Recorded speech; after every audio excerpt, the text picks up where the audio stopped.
ಈ ಕಾಲ್ ಸೂಪು ಮತ್ತು ಇಡ್ಲಿ ಈ ಭಾನುವಾರ ಬಂದರೆ ಸಾಕು. ಈ ಪ್ರತಿಯೊಂದು ನಾನ್ ವೆಜ್ ಹೋಟೆಲ್ಗಳಲ್ಲೂ ಕೂಡ ಅತಿ ಹೆಚ್ಚಾಗಿ ಸೇಲ್ ಆಗ್ತಕ್ಕಂಥದ್ದು. ಸೊ ಅದರಲ್ಲೂ ಕೂಡ ಈ ಬೆಂಗಳೂರು ಸುತ್ತಮುತ್ತ, ಮಂಡ್ಯ, ಹಾಸನ್ನು, ಮೈಸೂರು, ಇನ್ನೂ ಸುತ್ತಲೂ ಬೆಂಗಳೂರು ಸುತ್ತಲೂ ಆಲ್ಮೋಸ್ಟ್ ಆಲ್ ಎಲ್ಲ ನಾನ್ ವೆಜ್ ಹೋಟೆಲ್ಗಳಲ್ಲೂ ಕೂಡ ಇವನ್ನ ಮಾಡ್ತಾರೆ.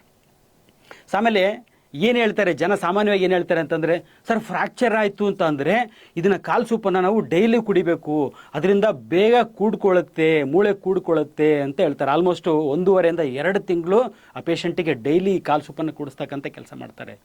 ಸೊ ಇನ್ನೊಂದು ವಿಪರ್ಯಾಸ ಏನಂತಂದರೆ, ಕೆಲವು ಡಾಕ್ಟರ್ಸು ಕೂಡ ಅಡ್ವೈಸ್ ಮಾಡ್ತಾರೆ. ಏನು ಹೇಳ್ತಾರೆ, ಕಾಲು ಸೂಪ್ ಕುಡೀರಿ, ನಿಮ್ಮ ಮೂಳೆ ಗಟ್ಟಿ ಆಗುತ್ತೆ, ಬೇಗ ಜಾಯಿಂಟ್ ಗಟ್ಟಿ ಆಗುತ್ತೆ, ಮೂಳೆ ಕೂಡ್ಕೊಳ್ಳುತ್ತೆ ಅಂತ ಹೇಳಿ ಇವನ್ನ ಡಾಕ್ಟರ್ಸು ಕೂಡ ಒಂದು ರಾಂಗ್ ಇನ್ಫಾರ್ಮೇಷನ್ ಕೊಡ್ತಕ್ಕಂಥ ಕೆಲಸ ಮಾಡ್ತಾರೆ.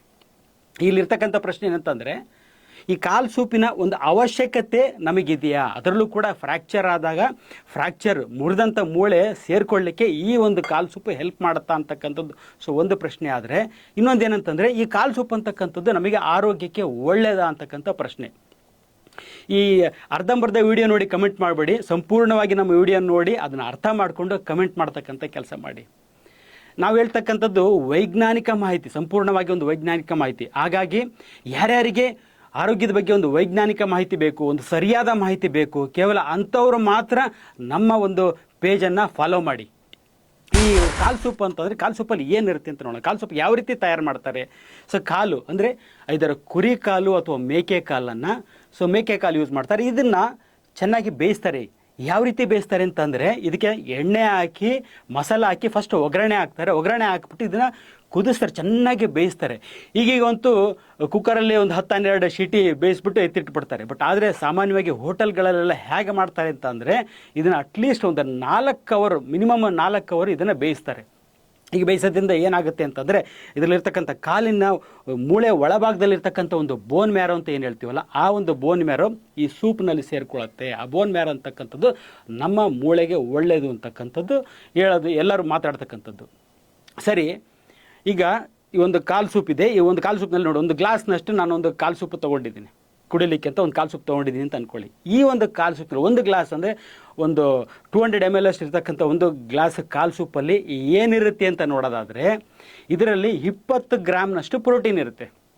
ಪ್ರೋಟೀನ್ ಯಾವುದು ಅಂತ ನೋಡಿದರೆ ಕೊಲ್ಲಾಜನ್ ಅಂತಕ್ಕಂಥ ಒಂದು ಪ್ರೋಟೀನು. ಸಾಮಾನ್ಯವಾಗಿ ನಾವು ಹೇಳೋದು ಈ ಮೂಳೆಯಲ್ಲಿಗೆ ಬೇಕಾಗಿರ್ತಕ್ಕಂಥ ಒಂದು ಪ್ರೋಟೀನು ಕೊಲ್ಲಾಜನ್ ಅಂತಕ್ಕಂಥ ಪ್ರೋಟೀನು, ಅದು ಬಂದ್ಬಿಟ್ಟು 20 ಗ್ರಾಮ್ ಇರುತ್ತೆ ಅಂತ ಹೇಳ್ತೀವಿ. ಸೊ ನೆಕ್ಸ್ಟ್ ಇದರಲ್ಲಿ ಏನಿರುತ್ತೆ, ಮಿನರಲ್ಸ್ ಇರುತ್ತೆ. ಯಾವ್ಯಾವ ಮಿನರಲ್ಸ್ ಇರುತ್ತೆ ಅಂತಂದರೆ, ಕ್ಯಾಲ್ಶಿಯಮ್ ಇರುತ್ತೆ, ಫಾಸ್ಫರಸ್ ಇರುತ್ತೆ, ಮೆಗ್ನೀಷಿಯಮ್ ಇರುತ್ತೆ, ಹಾಗೂ ಪೊಟ್ಯಾಷಿಯಮ್ ಕೂಡ ಇದರಲ್ಲಿರುತ್ತೆ. ಸೊ ಇದ್ರ ಜೊತೆಗೆ ಇಷ್ಟೇನಾ ಮುಗಿದೋಯ್ತಾ? ಇಲ್ಲ, ಇದ್ರ ಜೊತೆಗೆ ಇನ್ನೊಂದು ಅಂಶ ಇದೆ. ಏನಂತಾರೆ, ಫ್ಯಾಟ್ ಇರುತ್ತೆ. ಇದರಲ್ಲಿ ಫ್ಯಾಟ್ ಇದೆ. ಎಷ್ಟು ಫ್ಯಾಟ್ ಇದೆ ಅಂದರೆ 15 to 20 ಗ್ರಾಮ್ನಷ್ಟು ಫ್ಯಾಟ್ ಇರುತ್ತೆ.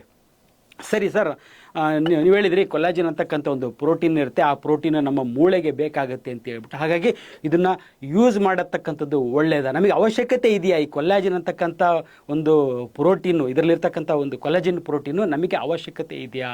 ಅದರಲ್ಲೂ ಕೂಡ ಫ್ರ್ಯಾಕ್ಚರ್ ಆದಾಗ ಅದು ಕೂಡ್ಕೊಳ್ಳಿಕ್ಕೆ ಈ ಕೊಲ್ಲಾಜನ್ ಪ್ರೋಟೀನನ್ನು ನಾವು ಇದ್ರ ಮುಖಾಂತರ ಸೇವಿಸಬೇಕಾ ಅಂತಕ್ಕಂಥ ಪ್ರಶ್ನೆ.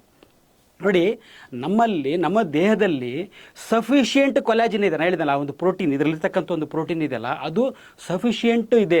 ಸಫಿಷಿಯೆಂಟ್ ಇದೆ ಅಂದರೆ ಪ್ರತಿದಿನ ನಮ್ಮ ದೇಹನೇ ಅದನ್ನು ಉತ್ಪತ್ತಿ ಮಾಡ್ತಾ ಇರ್ತದೆ. ನಾವು ಇದನ್ನು ಹೊರಗಡೆಯಿಂದ ತೊಗೊಳ್ತಕ್ಕಂಥ ಒಂದು ಅವಶ್ಯಕತೆನೇ ಇಲ್ಲ, ಪ್ರತಿದಿನ ನಮ್ಮ ದೇಹನೇ ಉತ್ಪತ್ತಿ ಮಾಡ್ತಾ ಇರ್ತದೆ. ಸೊ ಹಾಗಾಗಿ ಈ ಫ್ರ್ಯಾಕ್ಚರ್ ಆಗಿತ್ತು ಅಂತಂದರೆ, ಆ ಫ್ರ್ಯಾಕ್ಚರ್ ಮೂಳೆ ಕೂಡ್ಕೊಳ್ಳಿಕ್ಕೆ ನಾವು ಹೊರಗಡೆಯಿಂದ ಇಂದು ಕೊಲ್ಲಾಜನ್ ಅಂತಕ್ಕಂಥ ಒಂದು ಪ್ರೋಟೀನನ್ನು ತೊಗೊಂಡು ಅದನ್ನು ಫಾಸ್ಟ್ ಮಾಡಲಿಕ್ಕೆ ಆಗಲ್ಲ. ಈಗ 4 ರಿಂದ 6 ವಾರದಲ್ಲಿ ಮೂಳೆ ಕೂಡ್ಕೊಳ್ಳುತ್ತೆ, ಮುರಿದಿರ್ತಕ್ಕಂಥ ಮೂಳೆ ಕೂಡ್ಕೊಳ್ಳುತ್ತೆ ಅಂತಂದರೆ, ನೀವೇನು ಇದನ್ನು ತೊಗೊಳ್ಳಿಲ್ಲ ಅಂದರೂ ಕೂಡ 100% ಆ ಮೂಳೆ ಕೂಡ್ಕೊಳ್ಳುತ್ತೆ. ಯಾಕಂದರೆ ನಮ್ಮ ದೇಹದಲ್ಲೇ ಹೆಚ್ಚಾಗಿ, ಅಂದರೆ ಎಷ್ಟು ಬೇಕೋ ಅದಕ್ಕಿಂತ ಹೆಚ್ಚಾಗಿ ಕೊಲ್ಲಾಜಿನ್ ಉತ್ಪತ್ತಿ ಆಗ್ತಾ ಇರ್ತದೆ. ಸರಿ, ನಮ್ಮ ದೇಹದಲ್ಲಿ ಕೊಲ್ಲಾಜಿನ್ ಯಾವ ರೀತಿ ಉತ್ಪತ್ತಿ ಆಗುತ್ತೆ ಅಂತಂದರೆ, ನಾವು ತಿಂತಕ್ಕಂಥ ಆಹಾರದಲ್ಲಿ ಉತ್ಪತ್ತಿ ಆಗುತ್ತೆ.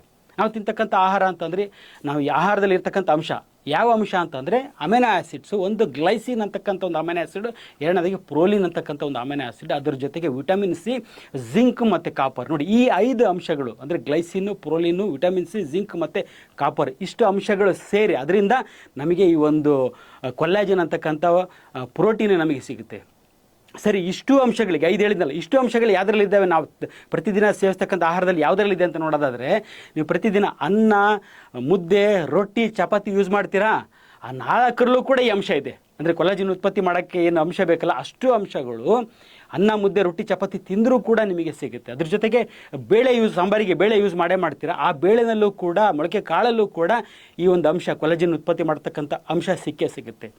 ಜೊತೆಗೆ ನೋಡಿದರೆ ನೀವು ಸೀಡ್ಸ್ ಬೀಜಗಳು, ಈ ಸನ್ಫ್ಲವರ್ ಸೀಡ್ಸು, ಸೂರ್ಯಕಾಂತಿ ಬೀಜ ಆಗಿರ್ಬೋದು, ಈ ಕುಂಬಳಕಾಯಿ ಬೀಜ ಆಗಿರ್ಬೋದು, ಫ್ಲ್ಯಾಕ್ ಸೀಡ್ಸು, ಚಿಯಾ ಸೀಡ್ಸ್ ಏನು ಯೂಸ್ ಮಾಡ್ತಾರಲ್ಲ ಅದರಲ್ಲೂ ಕೂಡ ಯಥೇಚ್ಛವಾಗಿ ಅಂಶಗಳು ಸಿಗ್ತವೆ. ಜೊತೆಗೆ ತರಕಾರಿ ಅಂತ ಬಂದಾಗ ಕ್ಯಾಬೇಜು, ಕೋಸು, ಹೂಕೋಸು, ಅದ್ರ ಜೊತೆಗೆ ಬ್ರಾಕೊಲಿನಲ್ಲೂ ಕೂಡ ಯಥೇಚ್ಛವಾಗಿ ಸಿಗುತ್ತೆ. ಇನ್ನು ಮಶ್ರೂಮ್ನಲ್ಲೂ ಕೂಡ ಜಾಸ್ತಿ ಇರುತ್ತೆ.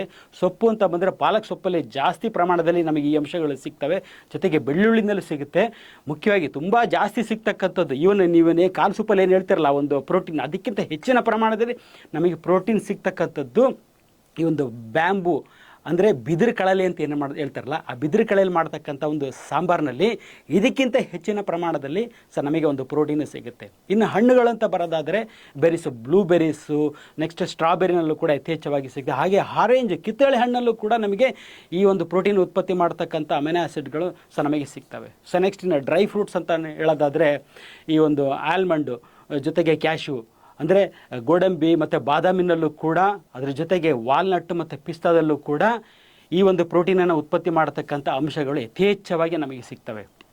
ನೋಡಿ, ನಾವು ಪ್ರತಿದಿನ ಉಪಯೋಗಿಸ್ತಕ್ಕಂಥ ಆಹಾರನೇ ಇದೆಲ್ಲ ಬಿಡಿ, ಡ್ರೈ ಫ್ರೂಟ್ಸ್ ಬಿಟ್ಬೋಣ ಅಂತ. ಇನ್ನು ಬಿಟ್ಟಿದ್ದೇನು ಅನ್ನ ಮುದ್ದೆ ರೊಟ್ಟಿ ಚಪಾತಿ ಪ್ರತಿದಿನ ಯೂಸ್ ಮಾಡ್ತೀರಾ, ಸಾಂಬಾರಿಗೆ ಬೇಳೆ ಅಂತೂ ಪ್ರತಿದಿನ ಯೂಸ್ ಮಾಡೇ ಮಾಡ್ತೀವಿ, ಇನ್ನು ತರಕಾರಿಗಳನ್ನು ಯೂಸ್ ಮಾಡ್ತೀವಿ, ಸೊಪ್ಪನ್ನು ಯೂಸ್ ಮಾಡ್ತೀವಿ. ಅದೆಲ್ಲದರಲ್ಲೂ ಕೂಡ ಈ ಒಂದು ಪ್ರೋಟೀನನ್ನು ಉತ್ಪತ್ತಿ ಮಾಡ್ತಕ್ಕಂಥ ಅಂಶ ಇದ್ದೇ ಇದೆ. ಹಾಗಾಗಿ ಅದಕ್ಕೋಸ್ಕರ ಅಂದರೆ ಮೂಳೆ ಗಟ್ಟಿ, ಕೊಲಾಜಿನ್ ನಮಗೆ ಬೇಕು, ಮೂಳೆ ಗಟ್ಟಿ ಆಗಬೇಕು, ಬೋನ್ ಈ ಜಾಯಿಂಟ್ ಸ್ಟ್ರಾಂಗ್ ಆಗಬೇಕು, ಮೂಳೆ ಕೂಡ್ಕೋಬೇಕು ಅಂತ ಹೇಳಿ ಇದನ್ನು ಕುಡಿತಕ್ಕಂಥದ್ದು ತಪ್ಪು. ಯಾಕಂದ್ರೆ ಯೂಸ್ ಆಗಲ್ಲ, ಇದು ಎಕ್ಸ್ಟ್ರಾ, ಇದು ವೇಸ್ಟ್, ಇದು ದೇಹದಿಂದ ಹೊರಗೆ ಹೋಗ್ಬಿಡುತ್ತೆ. ಯಾಕಂದರೆ ಬಾಡಿನಲ್ಲೇ ಯಥೇಚ್ಛವಾಗಿ ಉತ್ಪತ್ತಿ ಆಗ್ತಾ ಇರ್ತದೆ. ಹಾಗಾಗಿ ಫ್ರ್ಯಾಕ್ಚರ್ ಇದ್ದಂಥರು ಇದನ್ನು ಪ್ರತಿದಿನ ಕುಡಿಬೇಕು ಅಂತಕ್ಕಂಥದ್ದು ಸುಳ್ಳು. ಎರಡನೇದು ಏನಂತಂದರೆ ಇದು ಒಳ್ಳೆಯದಾ, ನಮ್ಮ ಆರೋಗ್ಯಕ್ಕೆ ಒಳ್ಳೆಯದಾ ಅಂತಕ್ಕಂಥ ಪ್ರಶ್ನೆ. ಆರೋಗ್ಯಕ್ಕೆ ಒಳ್ಳೆಯದಾ ಅಂತಕ್ಕಂಥ ಪ್ರಶ್ನೆಯಲ್ಲಿ ನೋಡಿ, ಇದು ನಾನು ಹೇಳಿದೆವು ಈ ಬೋನ್ ಏನಿದೆ ಇದರಲ್ಲಿ ಅಂತ ಹೇಳಿದೆ, ಪ್ರೋಟೀನ್ ಇದೆ ಅಂತ ಹೇಳಿದೆ, ಮಿನರಲ್ಸು ಕೂಡ ಇದೆ ಅಂತ ಹೇಳಿದೆ. ಬಟ್ ಅದ್ರ ಜೊತೆಗೆ ಇನ್ನೊಂದು ಅಂಶ ಇದೆಲ್ಲ ನೋಡಿಲ್ಲ, ಏನದು ಫ್ಯಾಟು ಬರೀ ಇದ್ರ ಫ್ಯಾಟ್ ಅಲ್ಲ, ನೀವು ಒಗ್ಗರಣೆ ಹಾಕ್ಲಿಕ್ಕೆ ಎಣ್ಣೆ ಬೇರೆ ಯೂಸ್ ಮಾಡ್ತೀರಾ, ಎಣ್ಣೆ ಹಾಕಿ ಒಗ್ಗರಣೆ ಹಾಕ್ತೀರಾ, ಜೊತೆಗೆ ಇದರಲ್ಲಿರ್ತಕ್ಕಂಥ ಫ್ಯಾಟು ಟೋಟಲಿ ಫ್ಯಾಟ್ ಇದರಲ್ಲಿ ಎಷ್ಟು ಸಿಗುತ್ತೆ, ಒಂದು ಗ್ಲಾಸ್ ನಮಗೆ ಒಂದು ಸೂಪನ್ನು ಕಾಲು ಸೂಪು ಕುಡಿದ್ರೆ ನಿಮಗೆ 25 ಗ್ರಾಮ್ನಷ್ಟು ಫ್ಯಾಟ್ ಸಿಗುತ್ತೆ. ತಪ್ಪೇನಿದೆ ಅಂತ ನೋಡೋದಾದರೆ ಇದು ಫ್ಯಾಟು ನಾರ್ಮಲ್ ಫ್ಯಾಟ್ ಅಲ್ಲ, ಇಟ್ಸ್ ಎ ಸ್ಯಾಚುರೇಟೆಡ್ ಫ್ಯಾಟ್ ಅಂತ ಕರಿತೀವಿ. ಈ ಸ್ಯಾಚುರೇಟೆಡ್ ಫ್ಯಾಟು ಏನು ತೊಂದರೆ ಮಾಡುತ್ತೆ, ಇದು ಹೋಗಿ ಬ್ಲಾಕ್ ಮಾಡುತ್ತೆ, ರಕ್ತನಾಳಗಳಲ್ಲಿ ಬ್ಲಾಕ್ ಮಾಡುತ್ತೆ. ಹಾರ್ಟ್ ಬ್ಲಾಕ್ ಆಗ್ತಾ ಇದೆ, ಹಾರ್ಟ್ ಅಟ್ಯಾಕ್ ಆಗುತ್ತೆ ಅಂತ ಏನು ಹೇಳ್ತೀವಲ್ಲ, ಅದಕ್ಕೆ ಇದು ಒಂದು ಮೇಜರ್ ಕಾರಣ ಆಗುತ್ತೆ. ಯಾವಾಗ ಪ್ರತಿದಿನ ನೀವು ಯಥೇಚ್ಛವಾಗಿ ಇದನ್ನು ಪ್ರತಿದಿನ ಯೂಸ್ ಮಾಡ್ತಾ ಬಂದರೆ ಇದರಲ್ಲಿರ್ತಕ್ಕಂಥ ಫ್ಯಾಟ್ ರಕ್ತನಾಳಗಳಲ್ಲಿ ಕೂತು ಹಾರ್ಟ್ ಅಟ್ಯಾಕ್ ಆಗ್ತಕ್ಕಂಥ ಸಾಧ್ಯತೆಗಳು ಅತಿ ಹೆಚ್ಚು. ಹಾಗಾಗಿ ಇದರಿಂದ ಹೆಲ್ತಿಗೆ ಬೆನಿಫಿಟ್ ಅಂತ ಕುಡಿಯೋಕೆ ಹೋಗ್ಬೇಡಿ. ಯಾವುದೇ ರೀತಿ ಒಂದು ಎಕ್ಸ್ಟ್ರಾ ಹೆಲ್ತ್ ಬೆನಿಫಿಟ್ ಅಂತ ಯಾವುದೂ ಇಲ್ಲ ಇದರಲ್ಲಿ. ಬಟ್ ಸರ್ ಆಗಿದ್ರೆ ಕುಡಿಬೋದು ನೀವು, ಅದನ್ನೇ ಹೇಳ್ತಾ ಇರ್ತಕ್ಕಂಥದ್ದು, ತಪ್ಪು ತಿಳ್ಕೊಬೇಡಿ. ಇದನ್ನು ಕುಡಿಬೋದು, ಬಟ್ ಯಾವುದಕ್ಕೆ ಕುಡಿಬೇಕು, ಟೇಸ್ಟಿಗೆ ಮಸಾಲ ಹಾಕಿರ್ತೀವಿ, ಅದ್ರ ಜೊತೆಗೆ ಇದರಲ್ಲಿರ್ತಕ್ಕಂಥ ಫ್ಯಾಟ್ ಅಂಶನೂ ಕೂಡ ಸೇರಿಕೊಂಡು ಅತ್ಯಂತ ರುಚಿಕರವಾಗಿರ್ತದೆ. ರುಚಿಗೆ ಅಂತ ಕುಡಿತಕ್ಕಂಥದ್ದು ಎಷ್ಟು ಕುಡಿಬೇಕು, ಒಂದು ಲಿಮಿಟಲ್ಲಿ ಕುಡಿಬೇಕು, ಸ್ವಲ್ಪ ಪ್ರಮಾಣದಲ್ಲಿ ಕುಡಿಬೇಕು. ಅದ್ರ ಜೊತೆಗೆ ಅಕ್ಯಾಜ್ನಲಿ ಪ್ರತಿದಿನ ಕುಡಿತಕ್ಕಂಥದ್ದನ್ನು ಅವಾಯ್ಡ್ ಮಾಡಿ. ನೀವು ಪ್ರತಿದಿನ ಕುಡಿದ್ರೆ 100% ನೆಕ್ಸ್ಟ್ ಫ್ಯೂಚರಲ್ಲಿ ನಿಮಗೆ ಹಾರ್ಟ್ ಬ್ಲಾಕ್ಸ್ ಆಗಿ ಹಾರ್ಟ್ ಅಟ್ಯಾಕ್ ಆಗ್ತಕ್ಕಂಥ ಸಾಧ್ಯತೆಗಳು ಹೆಚ್ಚು. ಹಾಗಾಗಿ ಇದನ್ನು ಕುಡಿಬೇಡಿ ಅಂತ ಹೇಳ್ತಿಲ್ಲ, ಕುಡೀರಿ, ಅಪರೂಪಕ್ಕೆ ಒಂದು ಸಲ ಕುಡೀರಿ, ಯಾವಾಗಾದರೂ ಒಂದು ಸಲ ಕುಡೀರಿ, ಲಿಮಿಟೆಡ್ ಒಂದು ಗ್ಲಾಸ್ನಷ್ಟು ಕುಡಿದ್ರೆ ಯಾವುದೇ ರೀತಿ ಹೆಲ್ತ್ ಇಶ್ಯೂಸ್ ನಿಮಗೆ ಆಗೋದಿಲ್ಲ.